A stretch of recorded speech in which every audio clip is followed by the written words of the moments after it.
দিনটি ছিল 15ই আগস্ট। তো ভোর 5টায় ঘুম থেকে উঠে স্নান সেরে সবাই মিলে রেডি হয়ে বেরিয়ে পড়েছি। তো আমরা সবাই মিলে সকাল সকাল কোথায় যাচ্ছি সেটা দেখতে হলে ভিডিওটি আপনারা সম্পূর্ণ দেখতে থাকুন।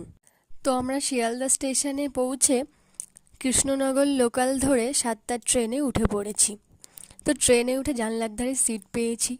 তারপর দুজনে মিলে গান শুনছিলাম আর গল্প করছিলাম। তো গল্প করতে করতে পৌঁছে গেলাম স্টেশনে। তো আমরা চলে এসেছি নৈহাটি। তো আমরা পৌঁছে গেছি বড়মার মন্দিরের সামনে। তো সেদিন ছিল প্রচণ্ড ভিড়, লাইন আর শেষই হচ্ছিল না, এত মানুষের ভিড় সেখানে। তো অনেকটা দূর যাওয়ার পর আমরা অবশেষে লাইনে দাঁড়ালাম।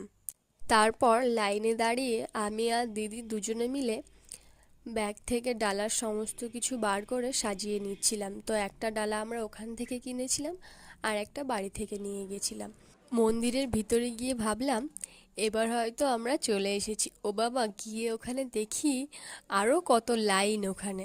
তারপর অবশেষে মায়ের মেন মন্দিরে আমরা ঢুকলাম আর মায়ের দর্শন পেলাম।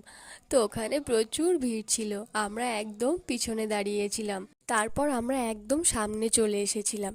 তো সামনে থেকে মায়ের মুখটা দর্শন করে মনটা শান্ত হয়ে গেল। তারপর মায়ের পুজো দিয়ে আমরা আস্তে আস্তে মন্দির থেকে বেরিয়ে পড়লাম সবাই মিলে।